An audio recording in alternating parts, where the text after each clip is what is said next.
मलाई बोल्न पनि आउन तर आज चाहिँ म एकदम बस्दा बस्दा झ्याउलायो अनि म चाहिँ एक्कासी रात जानला हो आँटी घरतिर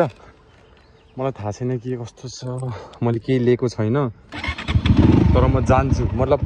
मैले केही त्यस्तो उस लेखिनँ कि भ्लग बनाउँछु भनेर त्यो अड्काउने केही लेखिनँ अब हेरौँ के हुन्छ म बाटोमा देखाउँछु लेट्स गो तल हस्पिटलको तल आएको छु म यहाँदेखि चाहिँ हामी जान अझ टाइम लाग्छ यतातिर चाहिँ कस्तो छ भने सक्यो म आई होप यतातिर चाहिँ बस्दैन होला जस्तो हेरेको यार म अझ उता गएर देखाउँछु सबैलाई लेट्स गो अहिले चाहिँ म चाहिँ माथि आइसकेँ अनि टाइम चाहिँ 5:06 गएको छ अनि यहाँदेखि चाहिँ भ्यू यस्तो छ मैले बिचको चाहिँ अफ रोडको चाहिँ देखाइरहेको छैन त्यो हेर्न पाए त झन् मजा आउँथ्यो यार म खास बाइक चलाउनै पाउँदैन कि कति एक्लै राइड निस्केँ प्लस अरू बेला पनि चलाउन घरको घरै हुन्छ कि बाइक म धेरै काम गर्छु त्यो भएर भन्ने थलो माथि गएर देखाउँछु हल्का हल्का देखाउन मिल्ने धेरै दिनपछिको अकेला यात्रा आन्टी आती घर जाने कता कति टाइम लाग्छ होला अझ कति लाग्छ आती घर पुग्न अझ आजै गएर फर्केला टाढामा चाहिँ कसरी जान मिल्छ त गाडी जाने बाटो छैन होला भाइ डाँडामा त हिँडेर जानुपर्छ तल यो दिशामा हुने ठाउँबाट हुन्छ अङ्कल ल धन्यवाद हुन्छ भाइ हुन्छ फर्किन्छ गएर फर्किन्छ ल चाहिँ म गएर फर्किन्छु यहाँ मोबाइल अड्डाउन मिल्न पर्ने हो कि यस्तो मजा हुन्थ्यो नि यार अहिले चाहिँ म अघि बढिरहेको छु अझसम्म चाहिँ मैले कुदाउन चाहिँ यस्तो खतरा कुदाउँछु तर यहाँ मोबाइल अड्काउने किन्छु भन्यो त्यस्तै भइरहेको कि किन्नै पाएको छैन तर मैले एकचोटि किनेपछि चाहिँ देख्नुहुन्छ त्यस्तो खतरा तल चिकडा हो मैले पछि फालिदिन्छु मैले सबैलाई भनेर भन्दिनँ तर मैले चलाउनु चाहिँ दामी चलाउँछु कि म आफ्नै फ्यान छु कि बाइक राइडिङ स्किलमा खेल्ने तरिकाले चलाइदिन्छु मैले अरू त अरू के कुरा गर्नु खास केटाहरूसँग राइड आउन पाए मजा हुन्थ्यो तर के गर्नु यहाँ न टाइम मिल्छ अहिले पनि यत्तिकै आइदियो हो म एकदम हावा भन्दा नि हावामा आएको हो म राइड अनि मैले चाहिँ रेन्डलको ह्यान्डल हाल्ने भनेको त्यस्तै भयो सबै त्यस्तै भयो कि त्यसपछि आउँछ क्या मजा चलाउन त पानी चाहिँ रहेछ ठिकै ल त्यहाँ चाहिँ पौडी खेल्न मिल्छ जस्तो छ यार यस्तो लुक एट दिस यस्तो दामी देखिरहेको यार म चाहिँ है अब यहाँदेखि चाहिँ अझ कता जान्छ थाहा छैन यो हो हम इधर आ गए अब इधर हम मुड होंगे मुख धोएर म गइहाल्छु यार मलाई पानीदेखि पौडी खेल्न मन लाग्छ के गर्नु मुख धोइहाल्यो चाहिँ यो अङ्कलहरूलाई सोधेँ अब कति मिनट लाग्छ भन्दै हुनुहुन्थ्यो यार अङ्कलहरूले मलाई भनिदिनु भयो यो ल म चाहिँ अब के भन्छ जान्छु अनि त्यही त यो पिचमा मात्र देखाउन मिल्छ कि मलाई नत्र त खासै मिल्दैन नत्र म देखाउँथेँ तर जति सक्छु त्यति देखाउने ट्राई गर्छु म यस्तै छु कि म यस्तो हावा राइड हिँड्छु नि यार चान्स थियो है न के मिलिरहेको थियो स्टिल मलाई माया रिस उठेस यस्तै हो कि कुन दिन त बानीले गरेर एकदम पश्चाताप हुनेछ मलाई तर त्यो बेलासम्म मैले कन्ट्रोल गर्छु मेरो रिसलाई ल बाई म पिचमा आएको थिएँ अनि देखेँ कि के भन्छ अरे यसलाई के भन्छ ल म चाहिँ अहिले यहाँ आइसकेँ यस्तो दामी देखिरहेछ यार म के भनौँ ओ माई गड भाइले चाहिँ मेरो भिडियो बनाइदिन्छ न मैले भ्लग बनाएर हिँडेको कि भाइ तिमीले सपोर्ट गर्छौ कसरी सपोर्ट गर्छौ नि ल यस्तो ठाउँ ल तल ल मलाई चाहिँ भाइले सपोर्ट गरिराखे तलदेखि आउँछु ल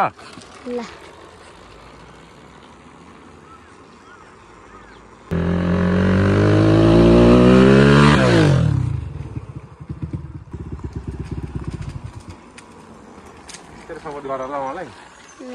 थ्याङ्क यू के कसरी सपोर्ट गर्छौ मलाई नाम नसोध्ने के छ भनेर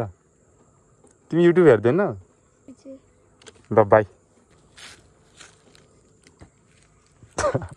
गयो ल म चाहिँ त्यहाँदेखि हल्का माथि आएँ यस्तो मजाको गाउँ यहाँ कति मजाको गाउँ हो यस्तो दामी ठाउँ छ यार म माथि गएर देखाउँछु ल ओके म चाहिँ यहाँ पुगेँ अब यहाँदेखि चाहिँ एकदम लाग्छ थाहा भएन म चाहिँ जान्छु अब त्यो माथिको हजुर यता र उता छ यता जानु पर्यो म चाहिँ हजुर पानी पर्यो भने पो बर्बाद पर्ने हो कि हजुर एक्लै आएको के हुन्छ आन्टी धन्यवाद यस्तो दामी देखिरहेछ म चाहिँ यहाँ माथि आएँ अनि अझ कति टाइम लाग्छ थाहा छैन तर जति लागे पनि पानी चाहिँ नपर्दै हुन्थ्यो म झर्छु अनि आफ्नो बाइकलाई हेर्छु हाय हाय म चाहिँ यहाँ रोकिरहेको छु अनि पछि चाहिँ मेरो बाइक देख्न सक्नुहुन्छ अनि म चाहिँ अब यहाँदेखि जान्छु कस्तो नराम्रो बानी छ कि मेरो एक्लै आउने यार लास्ट माइन्ड ह्याङ भइरहेको थियो ग्रुप राइड आउनु पाए त झन् अब्बी म्याक्सिस चाहिँ दामी रहेछ अफरोडमा चाहिँ केटा हो म्याक्सिसले खतरा पर्फर्मेन्स दिन्छ माथि चाहिँ मैले बाइकहरूको आवाज सुने हात्ती घर चाहिँ यही रहेछ म चाहिँ एक्लै भिडियो बनाउँदै आएको क्या राम्रै रहेछ यार यस्तो दामी भ्यू देखिरह अनि उहाँ चाहिँ पुरा ग्रुप आइरहेको थियो कुन ग्रुप रहेछ यार सबै ग्रुप कस्तो सानो ठिक्कको गाउँ रहेछ कि मजाको तर एक दिन म बस्ने गरी आउँछु यार होमस्टेमा अहिले चाहिँ एकदमै क्राइसिस चलिरहेको छ इतना खुसी यो तल चाहिँ कता जान्छ यो तलतिर यति हो तर कस्तो मजा आइरहेको जाँदैछु यहाँ चाहिँ यस्तो दलाउने कुकुर छ आएको कता कता छ र मेसिन घर पोखरादेखि जाऊँ तुम्हें अंडे वाला बर्गर चाहिए भन्दाखेरि हामी अंडे वाला मेसिन घरमा चाहिँ के छ आन्टी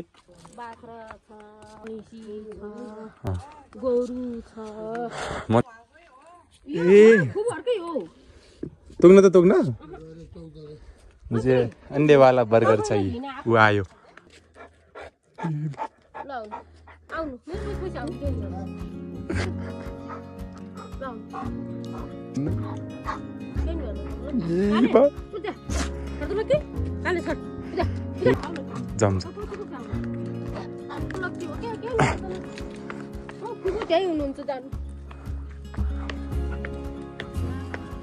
घुम्दै आएको क्या आन्टी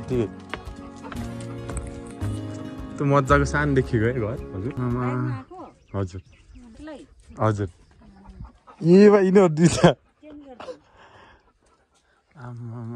त मजाको घर हेर्नु त हजुर तर सानो गाउँ कस्तो चिटिक्कको रहेछ क्या आन्टी मजाको गाउँ छ यार यो दुईटाले चाहिँ धन्न मलाई मारेन हजुर मेरो एउटा म्याग्दीदेखि पर्यो भने बर्बाद पर्छ यस्तो दामी भ्यू देखिरहे यार हुन्छ एकछिनमै गइहाल्छु होला आन्टी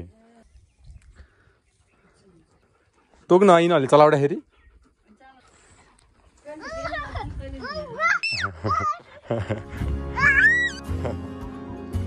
त मेरो पछि ला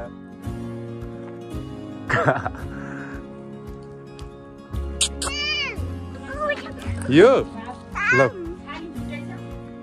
छिटो कि यता हेर त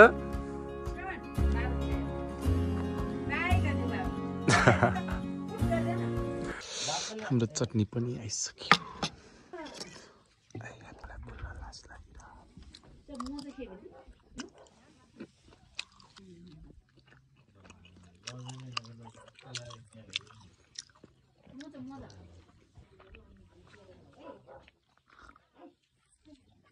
ल मैले चाहिँ खाजा खाइसकेँ बाई बाई मैले चाहिँ खाजा खाइसकेँ अनि अब चाहिँ म जानुपर्ने हुन्छ किनकि ढिलो भइसक्यो अनि भ्यू चाहिँ यो बाई गॉड अनि एउटा कुरा चाहिँ के भनेपछि खाएको माग्नु नै भएन क्या अब खाजा मात्र खाएको पनि के माग्ने भन्नुभयो म दिन्छु भनेको तर मान्नै भएन अनि त्यो बेला चाहिँ बढी कर गर्नुहुन्न कि ठुलो मान्छेले भनेको मान्नुपर्छ यो कुरा चाहिँ याद राख्नुपर्छ है अनि यस्तो भ्यू देखिरहेको छ फ्रीको खायो भनेर छ्या एकदम नराम्रो लाग्यो यार ल म नेक्स्ट टाइम फेरि आउँछु देखाउँछु अब जाने बेला के हुन्छ अनि एकदम दामी छ त्यहाँको यस्तो मिठो थियो नि कसम से एकदम खतरा ल म चाहिँ जाँदैछु अब जान पर्छ ढिला भइसक्यो म चाहिँ सायद त्यो ग्रुपसँग जाम भनेको के हुन्छ हेरौँ अब तर यता आउँदाखेरि चाहिँ होइन यही त रहेछ आर्टिकहरू भन्ने भएको त्यही त जाँडा बित्तिकै त म्यान अमेजिङ दामी छ यस्तो भ्यू छ म फेरि आउँछु होमस्टे म चाहिँ त्यहाँदेखि बिदाई लिएर पनि यता आइसकेँ अनि त्यही ग्रुप भेटिसक्यो 5-6 जना हुनुहुन्थ्यो अनि पछि चाहिँ एकजना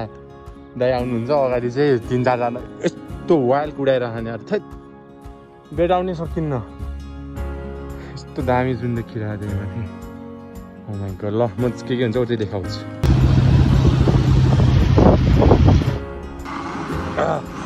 हामी चाहिँ यहाँ तल आइसक्यौँ यता लामाछोटी खाएर रहेछौँ हामी मलाई चाहिँ थाहा थिएन अब चाहिँ हामी घर जाँदैछौँ सबै पछि छन् म चाहिँ अघि आएँ लामाछोटी खाएर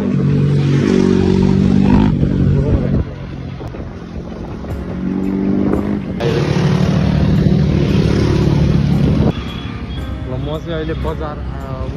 बजार आइसकेँ मेरो नम्बर प्लेट छैन तिनीहरू चाहिँ गएँ म चाहिँ अब जान्न हो फेरि कप्पे आउला म चाहिँ अझै यहाँ बजारमा थिएँ म मम्मीसँग कुरा गरेको थिएँ मेरो तेल हेरौँ ल मैले 100 हालेको थिएँ 100 अरे 1000 कतिको खायो भनेपछि अरे जम्मा 1 लिटर खाएछ ल म्या यत्रो माइलेज दिन्छ मेरो बाइकले 1 लिटर भन्दा नि 200 को खायो तेल यस्तो खाएछ त मजा आउँछ कि जम्मा 200 को तेल खाएछ म अब जान्छु अब कति समय भन्छ घर park don't have any number plate not mirror पनि छैन